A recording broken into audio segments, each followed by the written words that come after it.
It's Final Word Pakistan Daily. Adam Collins and Geoff Lemon with you on a day that took a little bit longer than expected to get going, but 64 overs were in. Geoff, tell us about them in 30 seconds. A very delayed start because of a big storm last night. Extremely wet outfield after lunch, or it would have been lunch by the time we got on. Marnus Labuschagne played, missed a few times, eventually nicked off for 90. Pretty easy going for Australia. Travis head out cheaply, but Cameron Green made 48, Steve Smith 78, Norman Ali ended up with 4 wickets, and Alex Carey got bowled by a beauty by Naseem Shah, 7 for 449. Australia 27 runs behind and a draw looming. Yes, that feels about right. My sense is that tomorrow will mostly be about if Pakistan can get some real miles into the Australian quicks legs and how that's all managed, and unless, and it's a big unless it's carrying a lot of weight here, Australia can bowl out Pakistan in 40-odd overs. And on the basis of what we've seen on this pitch, that's next to impossible. But only one team... They probably can't do it in 400-odd overs. Well, I guess the point here is that when you get to a situation like this with one day to go and you haven't started the third innings, the only team that can win is the team bowling third, because you control your own destiny. You can bowl out your opposition cheaply and go and chase the runs in the final session. But that's probably fantasy land stuff, especially given that Australia are still batting. Pat Cummins and Stark are there at the close. And yes, unfortunately, it's been a great spectacle being here, but it's not been a great test match. It's not been a great surface. Yeah, the only other way is like send Mohammad Rizwan up to open. You make 250 in a session and then pop them in. Which they're not going to do. Look, we watched the Hansi Cronje Nasser Hussain documentary last night about that particular test match, so who knows what could happen. Though if there are leather jackets involved, we don't know. But look, something that's traditional in cricket, Adam, is complaining about the pitch. I think it's about time that we can start to do that. It does boggle my mind somewhat when we come down here in a morning, we see literally thousands cumulatively of police, soldiers at all of the roadblocks, all of the checkpoints, all around the grounds, all of the rest of it. And the amount of the expense, the difficulty, the political clout that has come behind this series, and then we get here and they dish up a pitch that has yielded 6 wickets in the first 3 days, a few more today. What are we at? 9, 11 for the entire match so far. I just fail to see the point. I understand why it happened. It happened because they lost all their fast bowlers, Pakistan, and they got spooked about Australia's quicks out bowling their quicks. But you look at how well Shaheen Shah Afridi and Naseem Shah have bowled even on this dead horse. They've done really well. They bowled better than the Australians. You look at the Rawalpindi pitch. So I've been talking to locals upstairs. The local information is that there's a strip next to this one which is bright green. Yeah. And they said that's what you normally play on, one that looks like that at Rawalpindi. And if we had been playing on that, it'd be a result one way or another. So I fail to see the point of playing a test match on this, going all this trouble, and then this is what we've got. Yeah, I watched a fair bit of cricket from Rawalpindi before this test match in preparation for commentary, and the clips I was watching, the pitch is like the 1-2 over, the one you're referring to. Rob Key, who's been on our broadcast, has made this point a number of times. They could have used that pitch and it would have been a more traditional Rawalpindi test. Instead, everyone rocked up here 3 days before the series was scheduled to begin. They could have used that pitch then, and it's going to be just as good tomorrow as it was today, and the day before that, absolutely no signs of breaking up.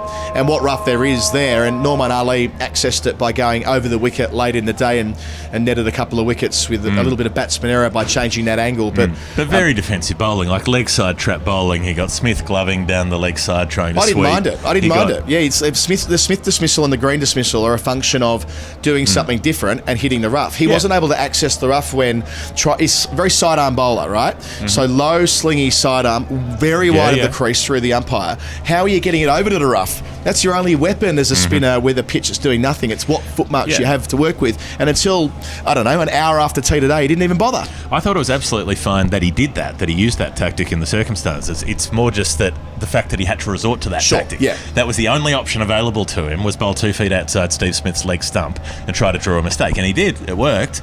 But that's what he was reduced to. He might pick up a 5 for tomorrow, but it's going to be an expensive one because it's just been hard graft. Yeah, last point on the pitch is that we were at the Melbourne Cricket Ground in 2017 when the ICC issued a bit of a please explain. I wouldn't be surprised if the same thing happens here. And I don't want to talk down the Rawalpindi as a venue. I don't want to get into that into that game, because they've been brilliant hosts, and I hope they host many more Test matches into the future. I hope we attend many more Test matches here. But you sometimes need a bit of a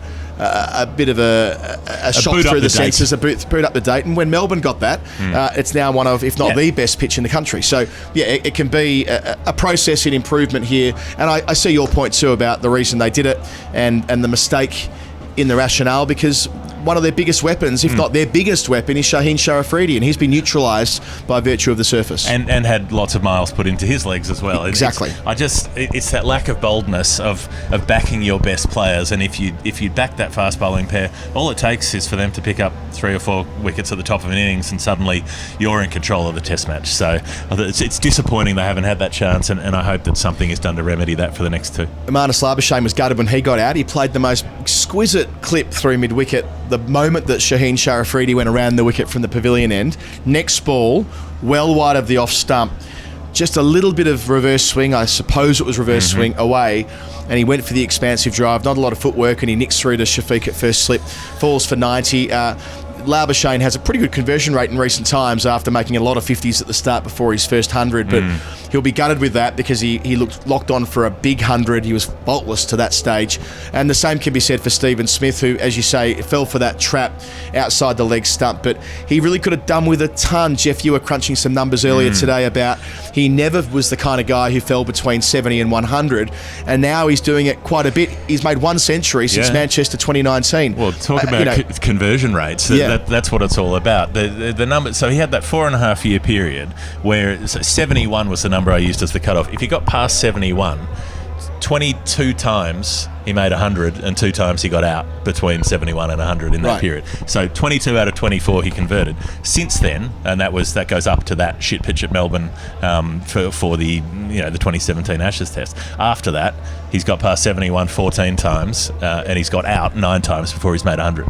So he's failed to convert 9. Like, that is a vast differential. Like, it's completely polar to the way that he was before. He always had the concentration to get through that period, and now it seems like that runs out. At least he's in the series, and the same applies for Norman Ali. I suppose if we were thinking about him 24 hours ago, well, I would have said Sajid Khan out-bowled him. Now, if they play 3 quicks at Karachi, I'm not saying they're going to, but if they did go that way, I suspect they will go with the older of the two. The fact that he bowls left arm, point of difference, moves it away from the right-hander, that might be enough of a combination to get him a start next week at Karachi as the number 1 spinner. And Iftikhar has the off-spin as the alternative at that point. Iftikhar has the off-spin as the alternative. He's only been used for 3 overs, by the way. I don't know why Iftikhar didn't bowl today. And just on Pakistan personnel, Rizwan copped at least 2, maybe even 3 whacks to the hand today. He's not right. So let's hope that whatever the injury he's picked up there when being hit on the finger is one he can recover from in the space of, well, we're only 4 days away from the second test. 3 days in between, and then we go again on Saturday, I think it is. So maybe not even that. Maybe it's Friday. Whatever it is, it's not a long turnaround. So, yes, watch this space on Mohammad Rizwan. Cameron Green, thought he was pretty decent today. Also quite funny just to see such a giant lumbering figure out there. He was having a chat with Rizwan at one point, who's about 4'2", and Cameron Green's about 9'2". But I thought he was very solid today. I think, batting conditions are easy here, but this innings mattered for Australia because they've been so bad at batting long. They've been so bad at having the patience to just soak up bowling, to be there for a couple of days. They've done that now. They've batted for, not full days, but they've batted over the course of 3 different days in this Test match, and have got through to this point without any alarms. They've almost levelled Pakistan's score. Almost everyone's contributed. And it felt like Green's knock was important. He played some nice drives down the ground and so on today, and looked very solid in his defence and that sort of unruffled temperament that he doesn't mind batting slow. He plays spin well because he gets out of the crease and uses his natural advantage of height and reach and all of that. Even then, when there was a short leg in position, he was never really in play because Green's got the ability to nullify the spin well down the track. So that's a big plus for what we're likely to get in Karachi and Lahore if the pitches are what they've been like historically. His dismissal, though, it goes to that temperament point again that you're referring to with Smith. Green had the chance to register 350s in 3 Test matches, one at Sydney, one at Hobart, one here, and two runs short of that. That sweep shot was ugly and caught it short fine leg and lacked a bit of awareness of the fielders who are around him. So, look, he's a work in progress. As it's been described before, it's like Project Green. It's like a national project getting this guy ready to be a dominant number 6 who can bowl a lot of overs. And this will be a step in that direction, having made a contribution, look good, but still with work to do. And very popular with the crowd as well, because he's worked out that if you wave to them, they like that. And so there's a lot of just green, and he's like, yes, hello, it is me, green. So that, there's a little bit going on there. Naseem Shah's bowled to Alex Carey. That's Hall of Fame worthy. That was a Let's gorgeous go to the Hall delivery. of Fame, shall we? The most final word moment of the day goes into our Hall of Fame. It's as simple as that. Geoff, you're popping in Naseem Shah's thunderbolt to finish. It was beautiful around the wicket coming into the left-hander. Maybe just went away a little bit, neck and crop. You're not used to seeing the stumps light up out here after the last few days. Not many people are rattling the woodwork. So that was a fine piece of bowling from him. Also liked Alex Carey's top edge reverse sweep over first slip before. That was dicey as hell. He nailed one to the backward point boundary, went again in the same over, and had he been snared there for what he would have been on 8 or so at the time, that would have been unfortunate, shall we say. Played one second ball as well to try and get off the mark and missed it. So in the same category, gets out second ball, it won't look that good, but much as it was with Khawaja yesterday, the reverse sweep's a big weapon for Carey, so fair play to him. I'm going to the crowd for my Hall of Fame nominations. To be precise, the scoreboard. There are some, in the handrail scoreboard over the back of the camera here, there are some quite big holes where not that one, the other one, the one over there, the one on the other side of the behind the camera over there, where that one's electronic, isn't it? This is the one that is more traditional, and I've enjoyed that. Well, it's very inconsistent, much like the honour boards here. That's all over the place. Well, it's baseball terminology. It has last inning, not last innings. Yeah, and some players get their full name, others don't get one at all. Some players don't have a gap between their names. Different fonts, the works. I absolutely do that too. I absolutely love it. But here, there's enough room to poke your head through a couple of the holes. And two of the guys who I took photos of before the close of play had their head outside the hole the whole day. Pete Lawler tipped me off to it as a nice photo. So they're in my Hall of Fame, as is the guy from TikTok. Could I just posit, is it not like maybe they didn't have a board for Travis Head and so they just put their head out instead?